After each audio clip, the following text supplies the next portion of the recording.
Hi there, welcome back to the dojo. I'm Russ Leach, I am the comic book black belt, and today I've got something slightly different. So no self-promotion today. I've got a few notes here.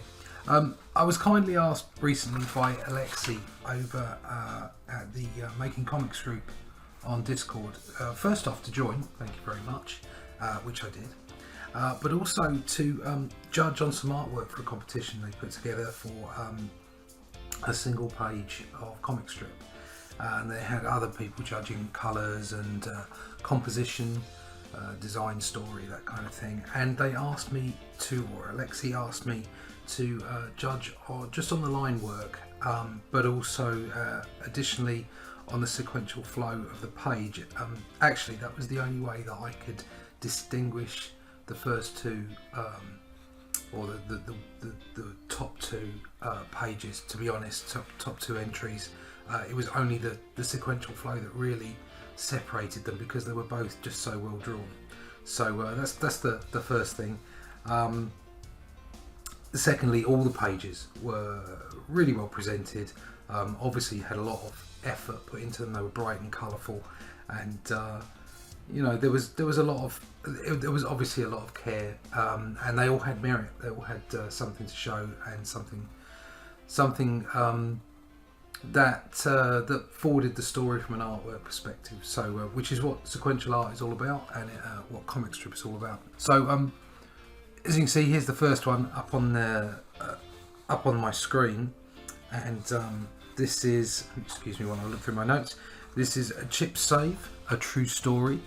And I wrote in my notes that were posted that the characters looked unique and emoted really well, and I think that was probably the prominent thing about this. Was there was quite a lot of character, and it was obvious what the characters were doing.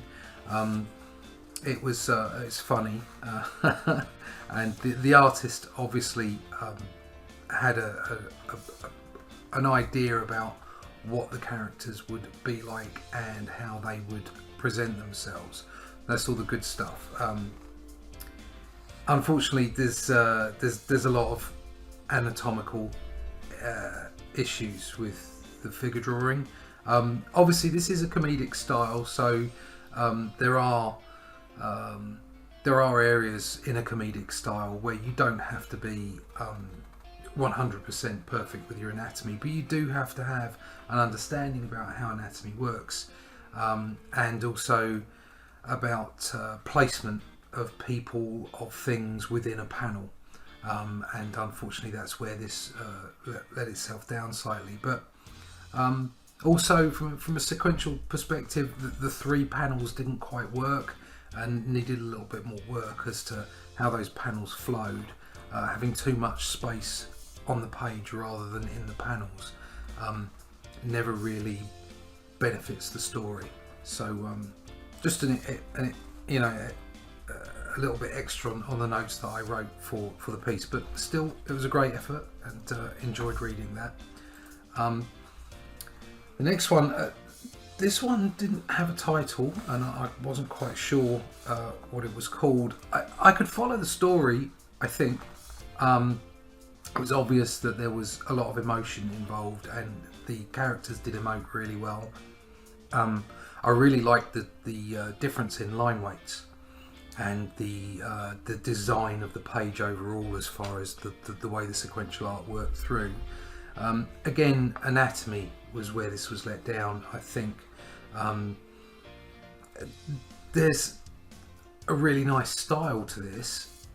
If you look at the darker panels, the heavier inks, with an obvious nod to certain artists, I think. But even then, when you're going for quite a graphic style, and quite a sort of a representational style, I suppose, rather than a realistic style, you still need to have an understanding of anatomy. And also placement within the panel, as far as the design of your people and things within a panel to help tell that story. So for instance, in the very centre panel there, we've got a little girl, by the looks of it, popping her head in. It's side on, it's flat. even with the style, taking that into account, and it doesn't quite look right, it doesn't sit right. And so designing your panels as far as the content of the panels, how they work together, is also integral with understanding how things are built in a 3D world and how anatomy works. But overall, as a page, it was a really nice page. And like I say, the line weights, the changes in line weights really worked, as the artist obviously had an understanding of that. Yeah, not bad at all.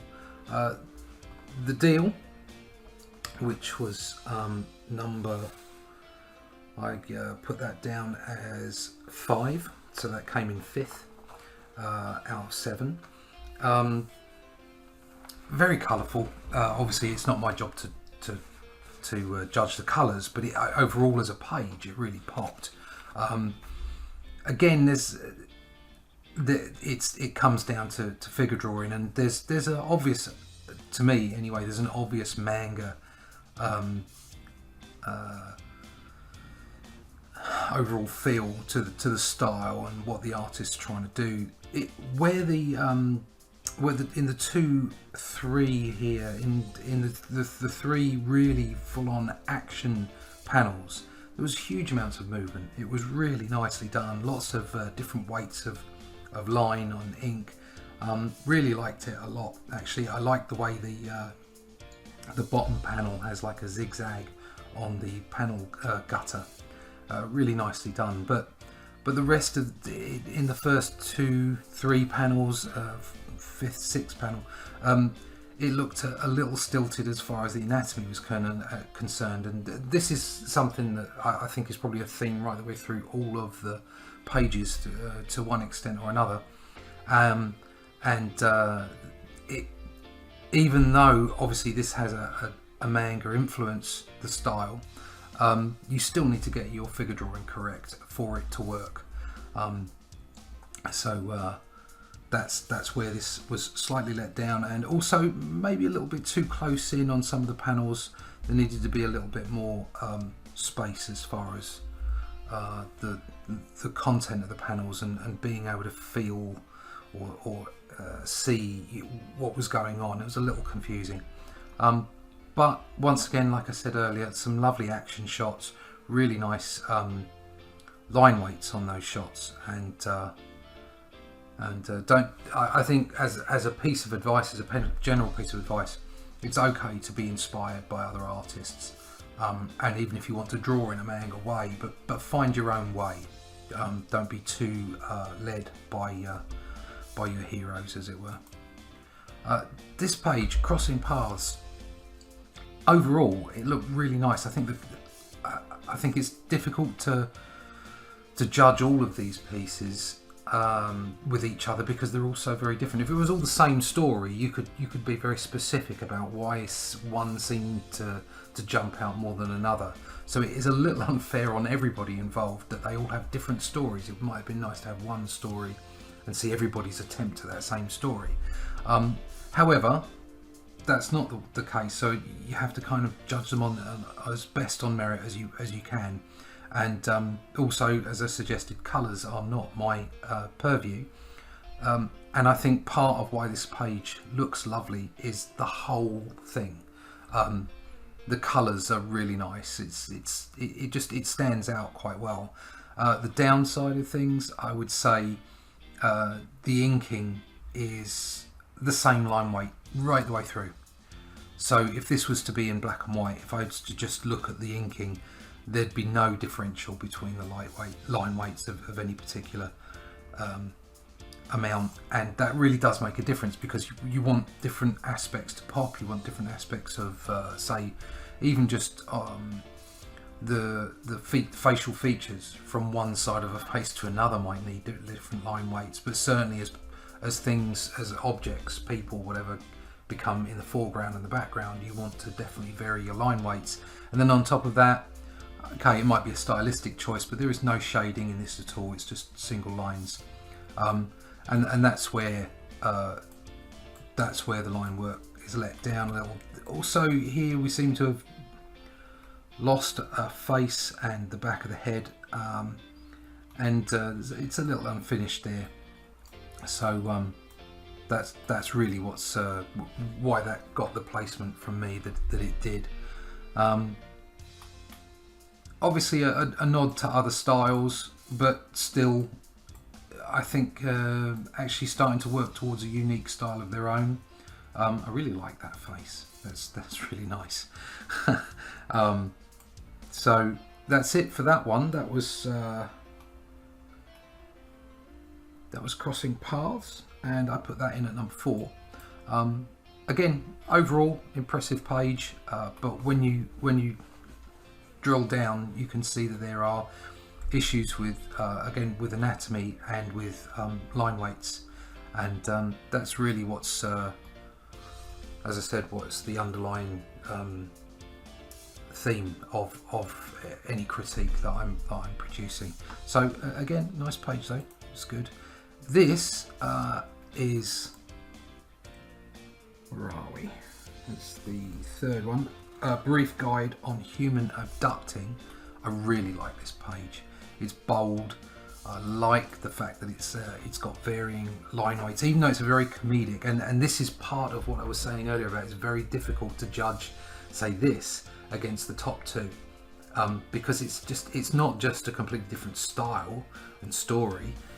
It's almost a different genre, as it were. It's comedic. It's you can't look at this and then in a truly meaningful way judge it against a more realistic style and an action oriented story. But I had to put these things into placements, and so this came in third.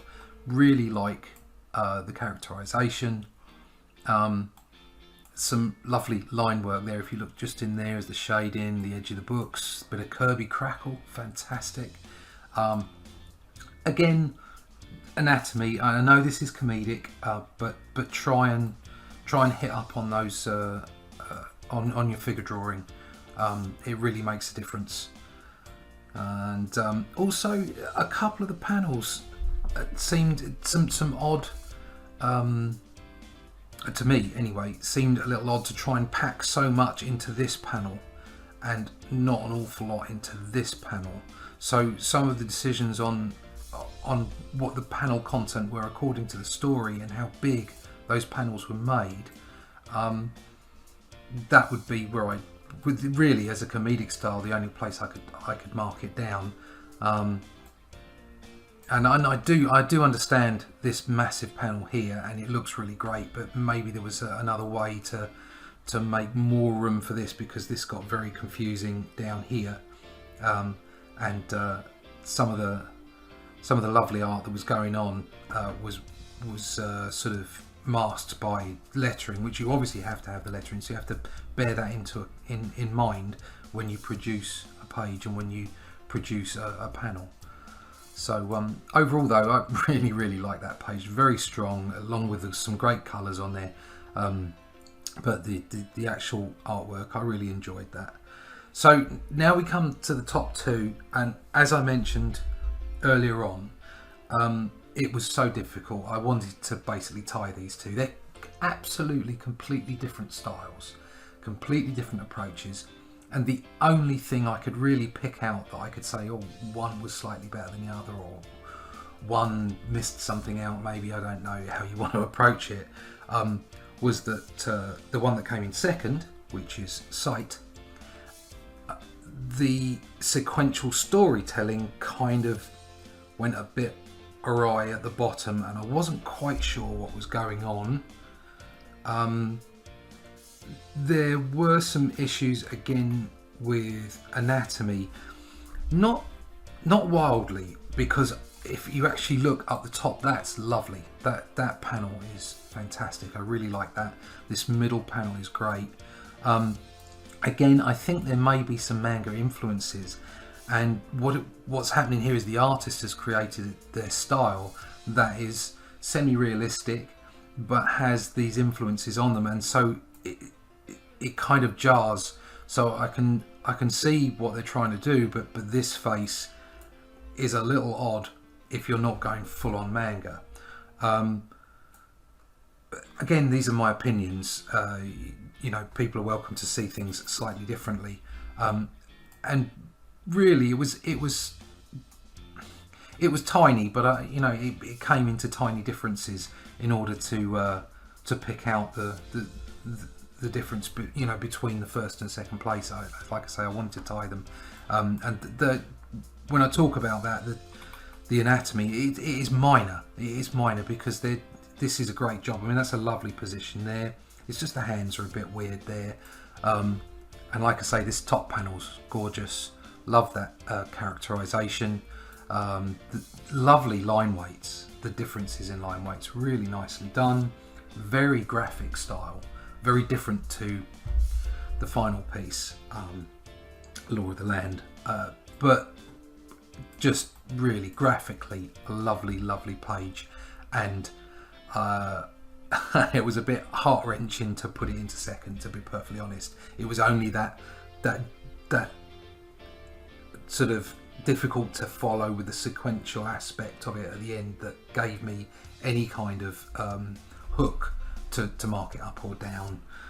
So if you're watching artists illustrated by J. Espin, this is an awesome page, and keep doing it, you know, keep doing it. And so for me, the first and this is a very different style to the previous style, coming in first, I had Law of the Land. The reason for this, first off, as you can see, it's a very different style from Sight, from the second place. It's a far more classic style. I think the brushwork is lovely. I don't know if they did this digitally or if they did this with a brush and paper, but it's certainly got that brush feel. It's loose without being out of control. There are a couple of places where with that face and position of eyes and the hands here a little weird, but very expressionate, lots of character. Love this panel down here, and the sequential aspect of its storytelling was bang on. You knew exactly what was going on and how that ended up, how the twist, you managed to get a twist in one page. Superb. Possibly, and I think I mentioned this in the notes, is that if there was going to be several pages of this kind of style or this kind of work, you might want to look at the different angles that you could put in to excite the visual flair of the page. So a few more 3/4 angles looking down, that kind of stuff. But that's a harsh criticism because this was designed as a single page, and you can only do so much. But it flowed really well. It started off really well with a nice big intro panel, and there was a twist, and it flowed, and I just think it looks really lovely. The colours over the top, again, not my place, but I think they were beautiful colours over the top. And that was art by Jacob Fleming. And it looks like you might have done the colours as well. So fantastic stuff, really good. I'll go back through these. I'll whiz through again, and there's no credit on Chips. There's no credit on this one. The Deal, illustrated by Will P. Well done, Will P. It is a strong page, very nice. I presume you did the colours as well. Keep it up. Like I say, anatomy, but you've got a strong idea of style and where you want to go. Obviously, really nicely done. Not quite sure. I've got Wirehead, Ellie Skytail, and Peter Dangerfield. I don't know which one is the writer or the artist, but again, keep going in the direction you're going. Just pick up that angles as far as content is concerned within the panels. Again, anatomy and line weights. This one is great. Art by Jackson Gibeon, I think that is. Sorry if I messed up your name. Just a really lovely page. Really lovely page. As far as comedic work is concerned, I think this is really good quality. And then back to Sight, illustrated by J. Espin. Wonderful page. Absolutely wonderful. Lovely, strong, obvious style that you have, and I think it's really, really good, and I was gutted that I couldn't have them both as top. And once again, background to Jacob Fleming, lovely page. So those are the 7. Those are my thoughts on them. Sorry if I rambled a bit. It's not an easy thing to judge other people's work. All of us, all artists, will know that there's a little bit of insecurity in all of us, and we're all concerned that our work is appreciated, and that we're always our own worst critics. So I'll look at my work and despise it, and somebody else will go, no, it's great. And that's what you've got to do. You've got to have a vision that where you want to go, what you want to do with your work. Be you, have your own style, and there's nothing wrong at all with saying, I want to draw in a manga way, or I want to draw in an American comic style, I want to draw in a European style, and looking at masters, artists from those fields and being inspired by them, but always find your own way, always find your own style. I shared this with someone the other day. I just saw a meme, and it was just stick figures with a meme, and there was a cake, okay, and the cake was the art, and the stick figures were the artists and the people looking at the art. And there was a big cake and a little cake, and the guy that had made the little cake was just like so gutted. He was like, oh my god, my cake is awful. It's just like, look at that cake, it's fantastic. And then somebody else came across and went, wow, cake! They didn't care that there was a small cake and a big cake. There was just like, this is cake. And that's what it's like with art. We're constantly berating ourselves as artists, constantly putting ourselves down, because we're our own harsh critics, and you should be, because that's the way you develop. And being able to take criticism from other people as well is very important. So, but remember that the other people out there that don't draw or that don't make comics will go, wow, comics, wow, art, and they will appreciate your art. So bearing that in mind, I think that's probably it from me. I've finished my ramble.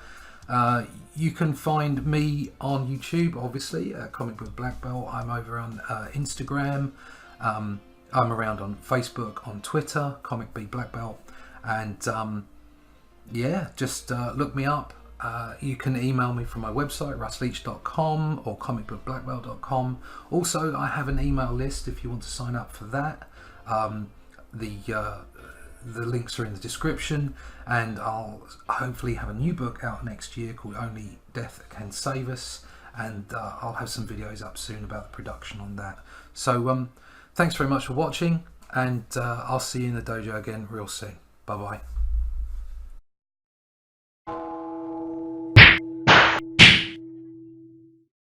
Thanks for watching Comic Book Black Belt. If you've enjoyed the content from this video, please like, share or subscribe, and come over and follow me on Twitter. It's been great having you in the dojo. See you again soon.